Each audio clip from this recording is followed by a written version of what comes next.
सही। तो मुझे ये चेक करना है कि मेरे पास इसकी कंडीशन के लिए कि हमें जो गिवन दी है एक्स आई प्लस वन। अच्छा, आई हमारे पास क्या होगा जब पहले वन होगा। आई हमारे पास जब फर्स्ट टाइम लूप चलेगा, अगर आई हमारे पास वन होगा तो हमारे पास एक्स टू होगा नेक्स्ट एलिमेंट। एक्स वन तो वो हो गया जो हमने वही ले लिया, पी जो ले लिया जो यूजर से हमें इनपुट मिल रहा था। सही। और एक्स आई हमारे पास वो हो गया, और एक्स आई प्लस वन जो है हमारे पास वो नेक्स्ट एलिमेंट होगा। सही। तो फर्स्ट के लिए हमारे पास एक्स हमारे पास पी है, और फिर नेक्स्ट हम आगे आगे उसको और करते रहेंगे। तो इस अगर हम प्रोग्राम को पढ़ें तो उन्होंने हमें यही बोला है कि जो ना इस जनरल टर्म जो हमें दी है एक्स आई वाली, तो हम इसको इस लूप के इनसाइड लिखेंगे ताकि हमारे पास ये एक्स आता रहे और फिर और प्रिसाइज होता रहे। सही। तो हमारे पास जनरल जो टर्म बनेगी, मैं एक्स इक्वल टू बोल देता हूँ। ये जो एक्स है हमारे पास, ये मैं बताता हूँ, ये मैंने क्यों यूज़ किया है ए इक्वल टू एक्स वाला। सही। तो जनरल टर्म हमारे पास जो थी एक्स, हमारे पास होगी पहला एक्स जो मेरे पास था। सही। मैं इसको अवर राइट कर रहा हूँ, मतलब पिछले वेरिएबल मेरे पास ए अगर एक वेरिएबल है, उसके अंदर एक नंबर है मेरे पास 10, फिर अगली बार वो नंबर 11 होता है, तो पिछली जो वैल्यू 10 है ना वो मेरे पास ओवर राइट हो जाएगी, मतलब पिछला वाला 10 हमारे पास खत्म हो जाएगा और नई वैल्यू 11 सेव हो जाएगी। सही। तो पिछली वैल्यू खत्म ना हो तो इसलिए मैंने उसको एक नए वेरिएबल में डाल दिया है ए नाम के। सही। तो इस टर्म को मैंने देखा था कि इस इक्वेशन में हमारे पास जो जनरल इक्वेशन गिवन दी है उसमें एक्स माइनस का, अच्छा उसके बाद हमारे पास न्यूमिनेटर में लिखा हुआ है एक्स की पावर 5 माइनस करना हमें पी से, जो हमारे पास यूजर ने दिया है। हर टाइम पी यूज होगा। सही। और फिर डिवाइड पे हमें बोला है 5 multiply by 5 multiply by x की पावर 4 से। अच्छा, ये 5 हमारे पास डिवाइड हो रहा है लेकिन डिनोमिनेटर में ये पूरी टर्म है, तो इसलिए हम इसको पैरेंथेसिस में लिख देंगे और फिर आउटपुट को सप्रेस करा देंगे। सही। ये हमारे पास पहले ये एक्स आएगा हमारे पास, और फिर जब दोबारा लूप चलेगा तो ये एक्स जो है हमारे पास ए में सेव हो जाएगा, और फिर अगेन एक्स की वैल्यू न्यू सेव हो जाएगी क्योंकि पुरानी वाली मिट जाएगी। तो वो मैंने सेव रखने के लिए एक नए वेरिएबल में दे दिए ए नाम के। सही। और मैं इसी तरीके से बाद वाली वैल्यू भी दे सकता हूँ, बट हम ज़रूरी नहीं है वो यूज़ करें, मैंने कोड को खाली क्लियर रखने के लिए इसलिए इस वेरिएबल को क्रिएट कर रहा है जो बी हो। सही।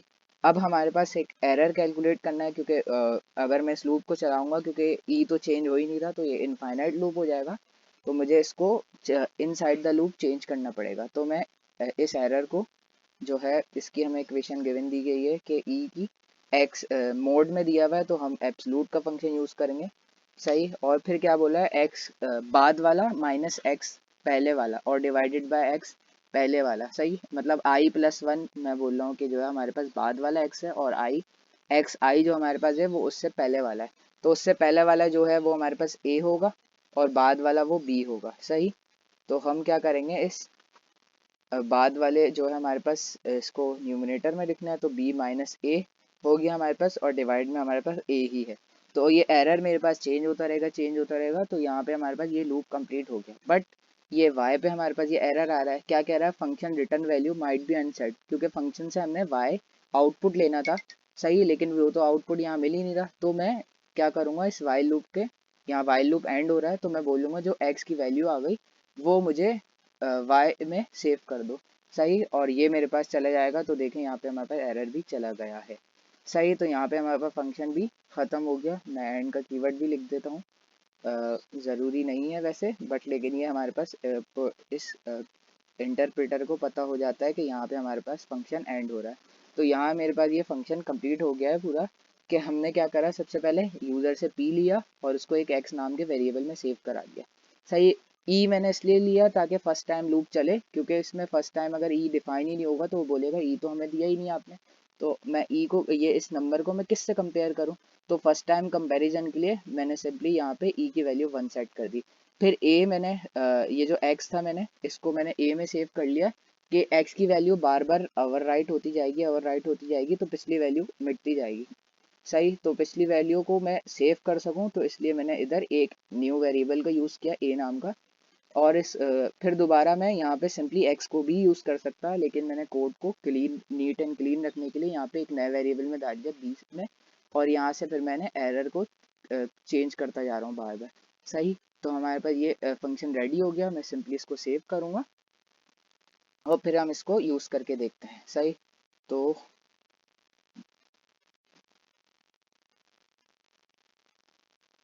ये हमारे पास इसने हमें बता भी दिया है कि फिफ्थ रूट है, और इसके अंदर एक आर्गुमेंट हमें देना है पी नाम का। अब मैं पी कुछ भी दे सकता हूँ। सही, तो मैं इधर इधर दे दूँ अगर पी 32 और इसको कोड को रन करूँ तो मेरे पास इसका आंसर आ गया 2। क्यों? क्योंकि टू की पावर 5 मेरे पास होती है 32। सही है, तो इसका फिफ्थ रूट होगा तो 2 हो जाएगा। ऐसी अगर कोई 4 के लिए हम चेक कर लें, 4 की पावर 5 हम देखें 1024, और अगर हम इधर 1024 चेक करें तो हमारे पास आंसर आना चाहिए 4। रन करके देखते हैं कि हमारा फंक्शन सही काम कर रहा है। तो रन करें तो देखें हमारे पास आंसर आ गया 4। सो यहाँ पे इस वीडियो को एंड करते हैं। So thank you for this video. अल्लाह हाफिज़।